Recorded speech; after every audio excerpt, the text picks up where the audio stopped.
उहुद जबल तू जलाया मोहम्मद ना दिलिया गुलाम फरीदा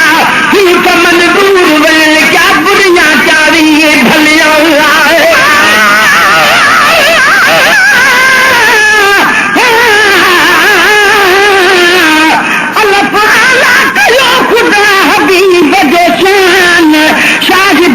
जो खुद खुदा आहे पाक कुरान सोहणे सानिया जो कबो हर हंध पयो बयान कहिड़ो आ मुस्लमान जो मञे नथो अब्दुल जब्बार कहे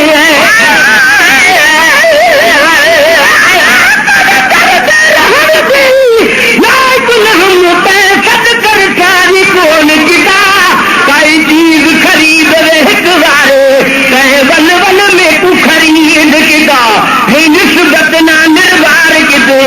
जब आलम विच इजहार किदा मिस्कीन दा सीना ए पेज तेरी मेरी अखियां ते होवे कदम तेरा तू काहे हितड़े चाहे संगा तेरा जा सब बगीला है तू काहे हितड़े चाहे संगा तेरा जा सब बगीला है संगा तेरा जा सब बगीला है नबिया भी चार हाय हल मदीने रे सब यार भी आत्म पर हाने हल मदीने रे नबिया भी चार हाने हल मदीने रे सब यार भी आत्म पर हाने हल मदीने रे फिर न कर दिलदार हाने हल मदीने रे सब यार भी आत्म पर हाने हल मदीने रे मुकार हणे हल मदीने रे सारी दुनिया सलामी दीदा मलाइक आहिन गुलामी दीदा मलाइक आहिन गुलामी दीदा मलाइक आहिन गुलामी जो आया तुझे आसरे सभई पारू सूरन जूला दे मजलते हिक तू मुन मते जे जग मचो ता भोरियो आहे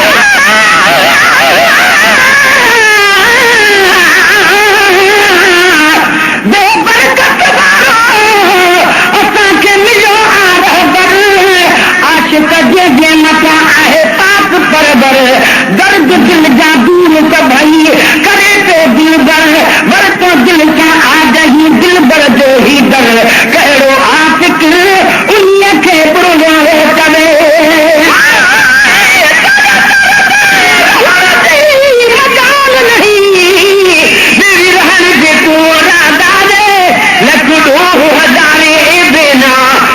दीन अयान ओठवा डारे जे तू कोई न लिखे उड़े तू जाने की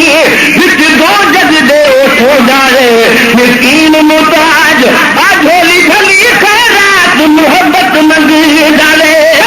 सारी दुनिया सलामी निजा मनाए काहिन गुलामी सारी दुनिया सलामी निजा मनाए काहिन गुलामी निजा मनाए काहिन गुलामी दरदी दरबार हाय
जंग बाणन के पुनल तू जंगा बंगान सामना